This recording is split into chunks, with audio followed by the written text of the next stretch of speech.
कांग्रेस नेता दिग्विजय सिंह ने जिस दिन अयोध्या में श्री राम जन्मभूमि मंदिर में दिए गए अपने चंदे को वापस मांगने का ऐलान किया था और यह भी कहा था कि वो इस चंदे के लिए अयोध्या तक पदयात्रा करेंगे और मुकदमा दर्ज कराकर अदालत में अपना चंदा वापस हासिल करेंगे।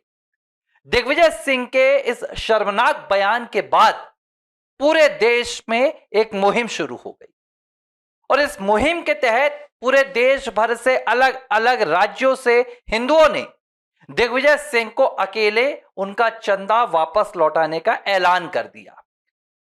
पूरे देश भर से लोग एक एक रुपए भी इकट्ठा कर रहे हैं और कह रहे हैं कि हम दिग्विजय सिंह को अकेले उनका पूरा चंदा लौटा देंगे, क्योंकि हमारे भगवान श्री रामलला किसी के चंदे या किसी के पैसे के मोहताज नहीं है, बल्कि वो भक्त वत्सल भगवान है जो प्रेम, करुणा और समर्पण के बाद भक्त के सीधे वशीभूत हो जाते हैं। इस बीच भारतीय जनता पार्टी के नेता हैं और अधिवक्ता हैं शशांक शेखर त्रिपाठी। शशांक शेखर त्रिपाठी ने दिग्विजय सिंह को अब बुरी तरीके से लपेट लिया। उन्होंने दिग्विजय सिंह को सीधे तौर पर कानूनी नोटिस भेजने की तैयारी कर ली है। क्या उन्होंने कहा, पहले आपको यह बता देता हूं, फिर बताता हूं कि अब दिग्विजय सिंह के साथ क्या होने वाला है। शशांक शेखर त्रिपाठी हैं, उन्होंने कहा है कि दिग्विजय सिंह ने राम मंदिर ट्रस्ट के खिलाफ जो मुकदमा दायर करने की बात की है, इसके लिए उन्हें कानूनी नोटिस दिया जा रहा है। उन्होंने यह भी कहा कि श्री राम जन्मभूमि मंदिर में जो चोरी हुई है, इसके लिए दिग्विजय सिंह ने ट्रस्ट को जिम्मेदार ठहराया है। दिग्विजय सिंह ने राम मंदिर निर्माण के लिए 1,11,000 रुपए का चंदा दिया था और इस चंदे के लिए वो ट्रस्ट पर केस करने जा रहे थे। इस पर शशांक शेखर त्रिपाठी ने कहा है कि वो खुद भी दिग्विजय सिंह को चंदा लौटाने के लिए तैयार है। और आपको जानकर हैरानी होगी कि ये ऐसा दावा करने वाले, ऐसा ऐलान करने वाले सिर्फ शशांक शेखर त्रिपाठी नहीं है, बल्कि देश भर के लाखों राम भक्त, लाखों हिंदू दिग्विजय सिंह के मुंह पर उनका 1,10,000 रुपए का चंदा मारने के लिए तैयार है।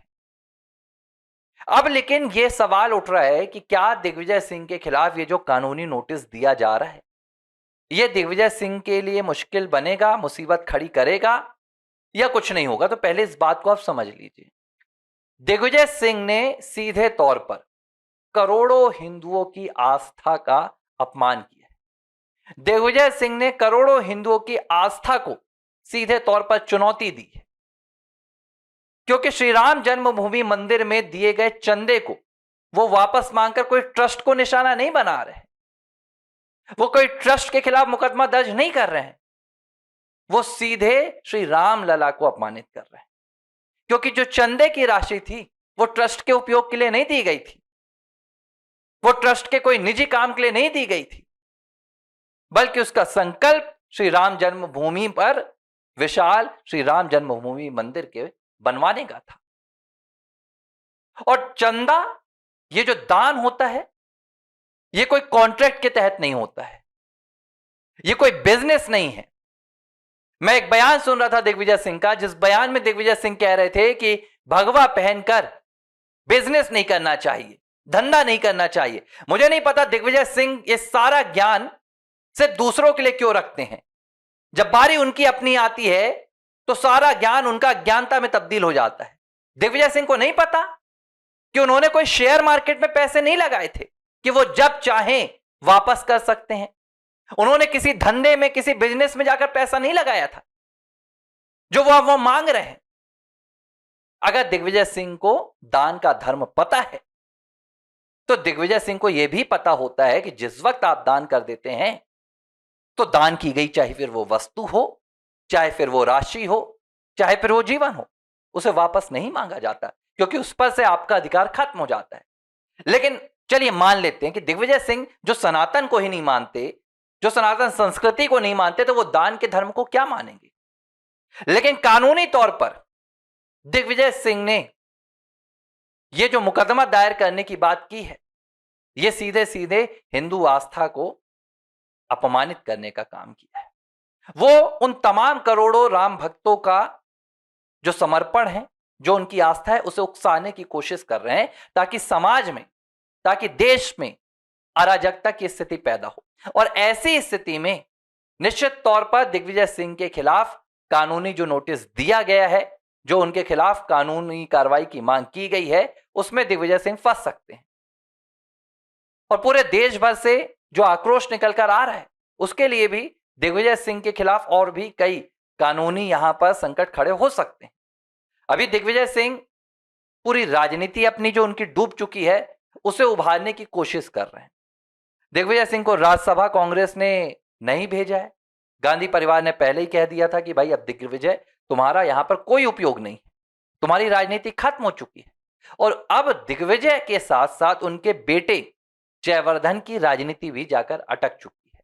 और इस पूरी अटकी हुई राजनीति को दिग्विजय सिंह लाइमलाइट में बनकर, दिग्विजय सिंह सुर्खियों में बनकर चलाने की कोशिश कर रहे हैं।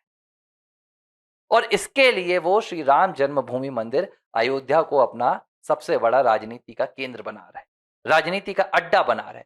और देखिए, इसमें कोई मैं विरोध नहीं करता दिग्विजय सिंह का कि अगर वो राम के नाम पर राम भजन करके, सनातन की जयकार लगाकर या सनातनियों के हित की बात करके राजनीति करते, तो उसमें कोई दो राय नहीं होती। लेकिन दिग्विजय की राजनीति आप समझिए, तुष्टीकरण की राजनीति है। राम मंदिर को बदनाम करो, अयोध्या के खिलाफ साजिश रचो, हिंदुओं को भड़काओ, राम मंदिर से उनकी आस्था को तोड़ो और फिर उसका इस्तेमाल अपनी राजनीति के लिए करो। जाहिर सी बात है, दिग्विजय सिंह अपने पुराने फॉर्म पर लौट आए हैं, जब वो खुलकर भगवा का विरोध करते थे, भगवादारियों को आतंकी बताते थे, भगवा आतंकवाद की परिभाषा गढ़ते थे। आज उम्र के इस दौर पर दिग्विजय सिंह ने श्री राम जन्मभूमि मंदिर को निशाना बनाकर अपनी वही पुरानी हिंदू विरोधी, सनातन विरोधी मानसिकता को एक बार फिर से सार्वजनिक कर दिया है। तो ऐसे में मुझे लगता है कि ये जो शशांक शेखर त्रिपाठी जी का पूरा कानूनी नोटिस गया है, ये कानूनी नोटिस दिग्विजय सिंह के लिए आने वाले दिनों में निश्चित तौर पर बहुत बड़ी मुसीबत खड़ा करेगा। और इस मुसीबत से दिग्विजय को निकाल पाना, मुझे लगता है कांग्रेस पार्टी के लिए बहुत बड़ी मुश्किल हो जाएगी। एबीसी हिंदी न्यूज, आज ही जुड़िए हर खबर के साथ